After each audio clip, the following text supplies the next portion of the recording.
Hello, and thank you for joining me at Spooky Reviews. I'm the Ghostess, and I have horror movies on my mind all day, every day.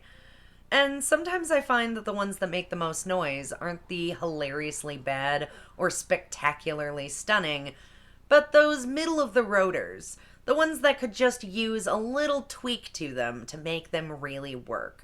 I honestly fixate on how I would fix a flick if everything was under my control, to take it from meh to amazing. So today I've decided to do just that and rummage around the wasted potential of Digging Up the Marrow. Digging Up the Marrow is a 2015 horror film written and directed by Adam Green, based on work handed to him by two very different fans. The first sent him a package of notes claiming to know the real Victor Crowley, the killer in Green's Hatchet franchise, pointing out all the details that the movie got wrong compared to the real story, despite Crowley being an original character that Green created. Swamps and areas circled, this is where he was born and this is where the murders happened. It was really creative. And I said to the other guys at Aeroscope, I'm like, well, what about this? What if we went and interviewed this guy? You know, it might be a funny short film. I mean, clearly he's crazy. And then they were like, yeah, or he'll deliverance you out in the swamp. And I'm like, yeah, let's not do that. The other fan was incredible artist Alex Pardee, who approached Adam Green at a fan convention to thank him for inspiring his art and shared a pamphlet containing the concept for his latest show. Artistic renderings of monsters as described by a former cop who claimed to witness them, which he called Digging Up the Marrow. Green decided to put the ideas together and reached out to Alex Pardee for artistic direction.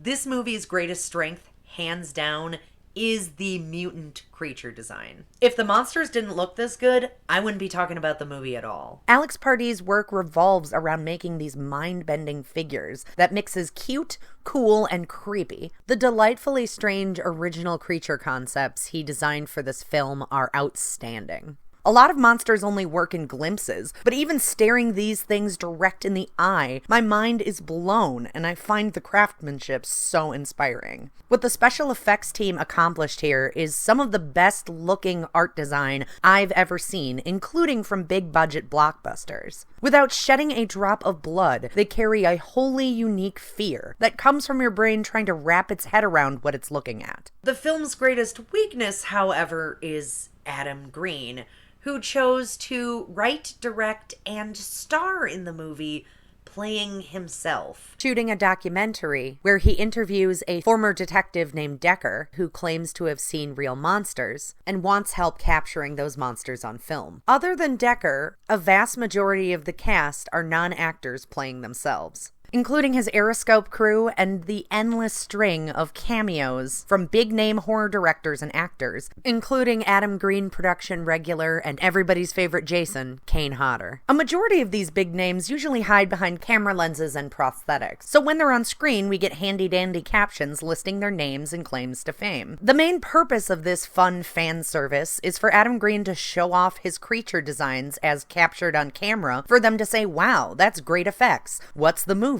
And for Green to insist that it's all real, and very little of it pushing the plot forward in any way. Green claims this was all done to make the movie seem more authentic, that the audience wouldn't find it believable if he had cast a proxy to play a fictionalized version of himself as the documentarian. If we had made up a fictitious cult filmmaker, it wouldn't have that same documentary feel, because you'd be watching it being like, this isn't a real filmmaker. I've never even heard of any of these movies. But all of that authenticity goes right out the window the second you see Decker on screen, because the only actual fictional character in the movie is played by Ray Wise. Maybe you recognize him from playing an evil lawyer or the devil, or Laura Palmer's possessed papa on Twin Peaks. But that's the problem. You recognize him. Everybody in it is really playing themselves, except for Decker, the cop, who's played by Ray Wise. And the reason we did that was so that nobody would think we're trying to hoax them. Found footage and faux documentary-styled features typically shy away from using famous faces, because it fights against the format. There's a suspension of disbelief baked into quote-unquote real footage. A sense that this replicated cinema verite may lack proper cinematography, lighting, story structure, exposition, or narrative focus, because the events unfolding are doing so naturally, unpredictably, and captured to the best of their ability in real time. While the format can be very forgiving to production restraints, they are deceptively difficult to do effectively. The sense of realism achieved is dependent very much on the performances of the actors. So as much as I understand you wanting to put a lot of talent in front of the camera, casting your regular Joe character with someone that makes you go, hey, haven't I seen him in something before, is sort of defeating the purpose of using that style. You might as well mount all your cameras on dollies during the chase scenes. So let me just emphasize that this is not a dig on Ray Wise. He is a brilliant character actor who brings a sense of grounded gravitas to this role. His performance is really compelling, and it brings a little bit of comical juxtaposition to the whole affair that the most genuine and believable performance is coming from the one person not playing themselves, and ends up being the most familiar face amongst a cavalcade of quote-unquote celebrity cameos. And apparently I'm not the only one who found this distracting. Green even admits that all of the other filmmakers he showed this movie to pointed out that Wise was way too recognizable to play this character. And they would say, well, your biggest mistake was casting Ray Wise, because once I saw him, I knew this wasn't real. And then I would always say, so 10 minutes later, when the first monster showed up, you were going to think this was real? And then they're like, oh yeah, that's right. So Adam Green wanted the movie to be believable, so he starred in it himself. But he didn't want it to be too believable, so he cast a big-name actor in the other lead role. And when that made the movie less believable, he decided that it was okay because there were monsters in it, so who was going to believe it in the first place? And my head is already spinning around the contradictory logic that is the crux of this movie's problem. I think there are 3 ways you could have solved this. Solution 1 would be to just recast the Decker role. I would hate to do this because Ray Wise's performance is really what makes a lot of the storyline pop. But logistically, it would probably be the easier fix. Before making this project, Adam Green knew he wanted to make a movie that Aeroscope could own outright, so they could be in charge of the marketing and distribution, which is probably why they leaned toward doing something found footage, and the actual reason they chose to play themselves, so they wouldn't have to hire actors. And by padding it out with industry friends, he probably cashed in more favors than he had to write checks, with the rest of the cast being the crew. Solution 2 would be to cut out the documentarian stuff altogether and refocus the story on Alex Party's original concept.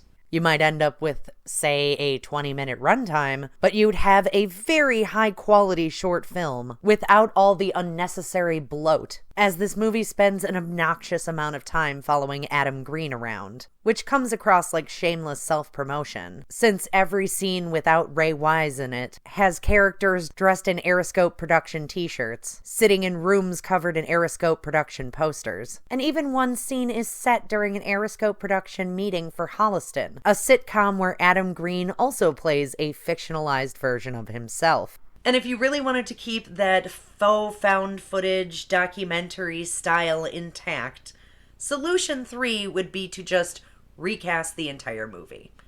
Get a bunch of actors whose level of fame and talent are on par with each other, so it isn't so glaringly obvious one of the actors is tap dancing circles around everybody else as these non-actors stiltedly deliver their lines straight to camera. It's like watching Serena Williams try to play a game of doubles with a golden retriever. Ultimately, I would describe Digging Up the Marrow as a kernel of a really good movie wrapped in a very annoying package. And I highly recommend you check out Alex Party's art, as it absolutely blows me away. Alex Party is clearly a big fan of Adam Green, and while I can't exactly agree with him, I will say that Green has an eye for talent. And I thank him for bringing these monsters to life. 6.53 out of 13 Spookies. So those were my thoughts on Digging Up the Marrow. If you enjoyed this video, please like, share, and subscribe. Follow me at Spooky Ghostess on Twitter. Let me know in the comments below what movies you'd like to see me talk about, and join me next time for another spooky review. See you then, and boo for now.